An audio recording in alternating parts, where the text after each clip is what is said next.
추석 연휴 첫날인 오늘 광주와 전남에 40만 대가 넘는 차량이 진입한 것으로 드러났습니다. 한국도로공사 광주 전남본부는 오늘 하루 수도권에서 광주 전남으로 진입한 귀성 차량은 42만 대, 반대로 빠져나간 차량은 43만 대로 집계됐다고 밝혔습니다. 도로공사는 연휴 둘째 날인 내일 오전 9시부터 오후 2시까지 혼잡도가 가장 높을 것으로 내다봤으며 연휴 닷새 동안에는 총 238만 대가 수도권에서 광주와 전남을 오갈 것으로 추산했습니다.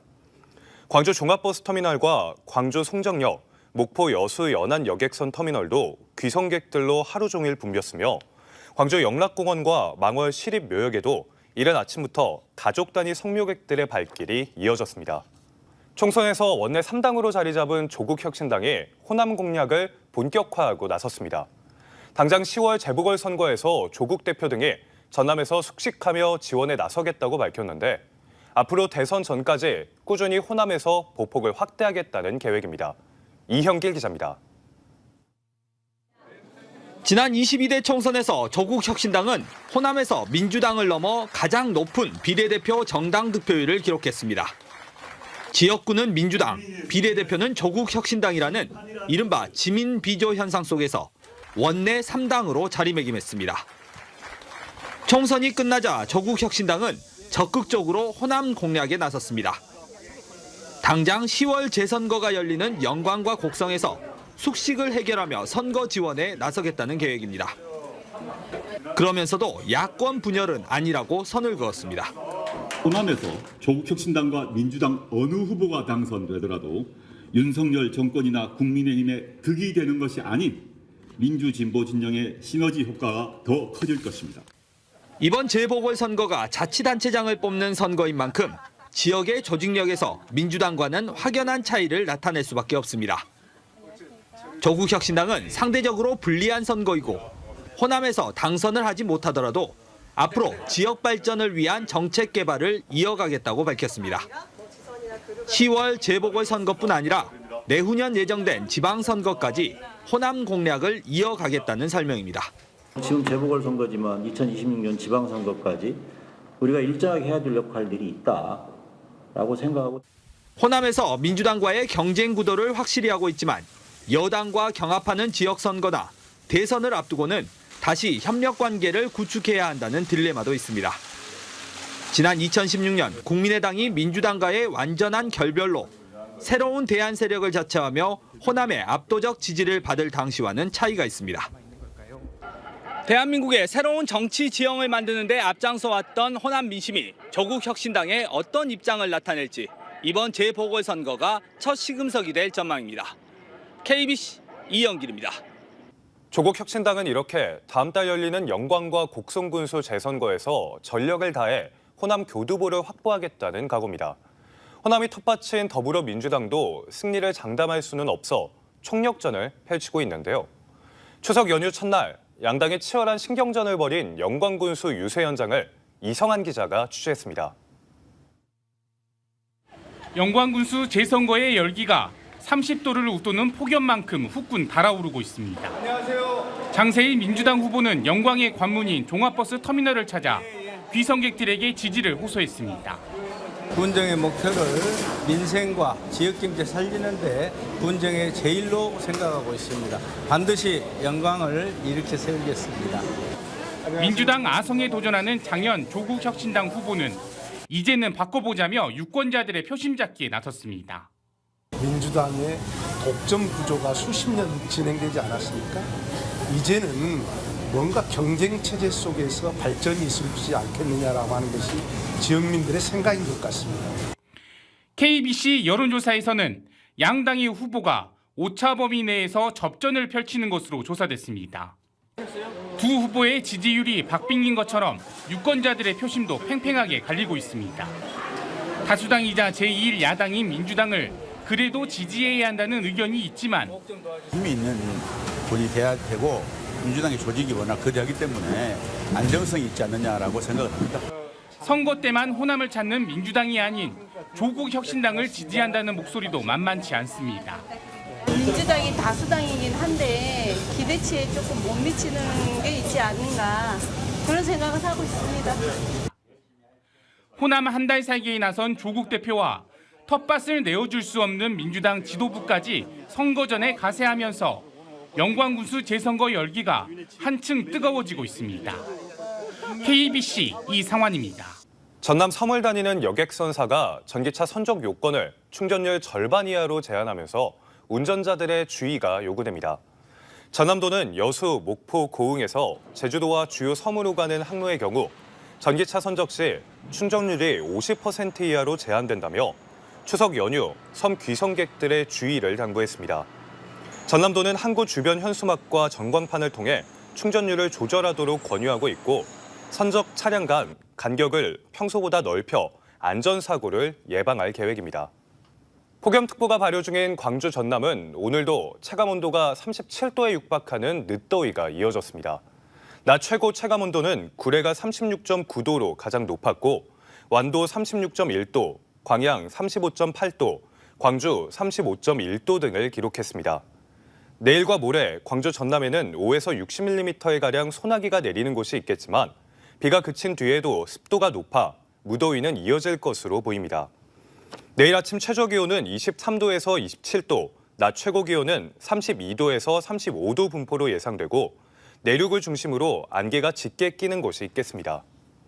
2014 프로야구 대권을 노리고 있는 기아 타이거즈가 정규 시즌 우승을 향한 카운트다운에 들어갔습니다. 남아있는 경기 중 절반만 이겨도 우승이 확정되는 만큼 이번 추석 연휴 기간에 축포를 터뜨릴 가능성이 높습니다. 기아가 정규 시즌에서 우승한다면 지난 2017년 이후 7년 만에 우승입니다. 정희진 기자입니다. 로하스 삼진 기아 우승 2009년 이후 8년 만에 정규리그 우승을 확정지은 기아 타이거즈. 기아 타이거즈가 통산 7번째 정규 시즌 우승에 도전합니다. 지난 2017년 우승 이후 7년 만입니다. 남아있는 경기 중 절반만 승리해도 기아는 정규 시즌 우승을 챙길 수 있습니다. 추석 연휴 기간에 축포를 터뜨릴 거란 기대가 나오는 이유입니다.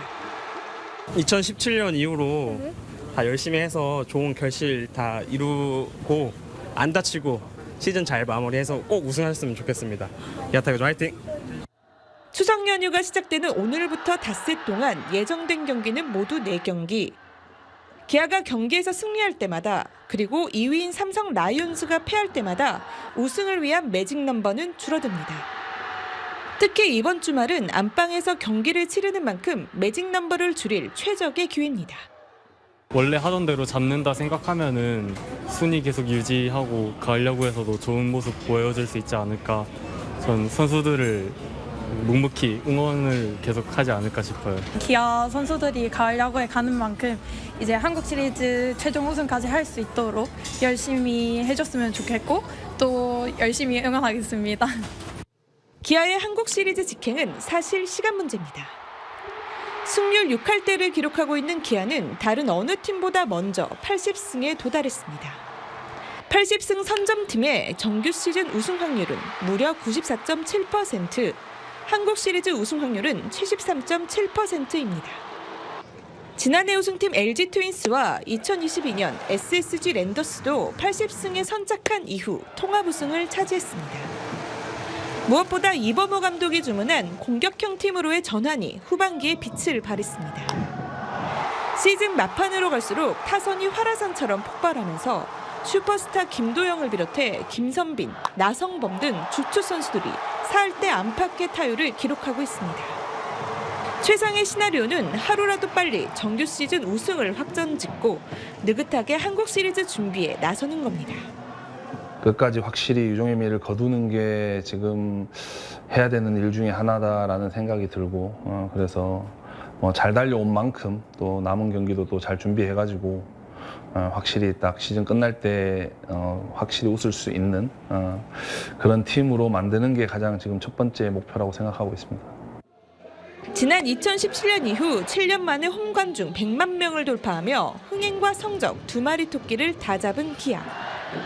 통산 7번째 정규 시즌 우승에 이어 12번째 한국 시리즈 우승을 향한 기아의 카운트다운이 시작됐습니다. 기아 화이팅! 기아 타이거즈 화이팅! KBC 정의진입니다. 순천에서 전동 킥보드를 타고 횡단보도를 건너던 10대가 신호위반 차량에 치여 숨졌습니다. 어젯밤 11시 40분쯤 순천시 해륙면의 한 사거리에서 32살 A씨가 몰던 승용차가 보행자 신호에 전동 킥보드를 타고 횡단보도를 건너던 고등학생 17살 B군을 친 데 이어 대각선에서 신호대기 중이던 승용차 2대를 잇따라 들이받았습니다. 이 사고로 B군이 숨졌으며 승용차 탑승자 2명은 가벼운 부상을 입고 병원에서 치료받았습니다. 경찰은 A씨가 신호를 위반해 직진하다 사고를 낸 것으로 보고 교통사고 처리 특례법 위반 혐의로 입건해 조사하고 있습니다. 여수 국가산업단지의 금호 미쓰이 화학 공장에서 유해 화학물질이 누출됐으나 인명피해는 없었습니다. 오늘 낮 12시 44분쯤 여수산단 금호 미쓰이 화학 공장 배관에서 수산화나트륨 1리터가량이 누출됐으나 작업자가 없어 인명피해는 발생하지 않았습니다. 소방당국은 시험운전 중 배관 균열로 누출이 발생한 것으로 보고 정확한 사고 경위를 조사하고 있습니다. 추석 연휴 첫날 광주 도심에서 60대 남성이 불길에 휩싸여 중태에 빠졌습니다. 광주 북부경찰서에 따르면 오늘 오후 1시 10분쯤 북구 유동 사거리 인도에서 60대 남성 A씨가 불길에 휩싸이며 화상 전문병원으로 옮겨졌으나 의식을 회복하지 못하고 있습니다.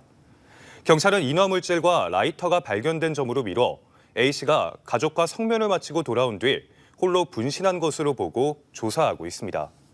광주 민간 군공항 이전을 놓고 전남도의 노력을 폄훼한 듯한 발언을 한 강기정 광주시장에게 전남 주민들이 공식 사과를 촉구했습니다. 전남 주민들로 구성된 광주 민간 군공항 이전 대책위는 오늘 성명을 내고 강기정 광주시장이 공항 이전과 관련해 전남도 대응이 함흥차사라고 발언한 데에 대해 전남도민에게 공개 사과할 것을 요구한다고 밝혔습니다.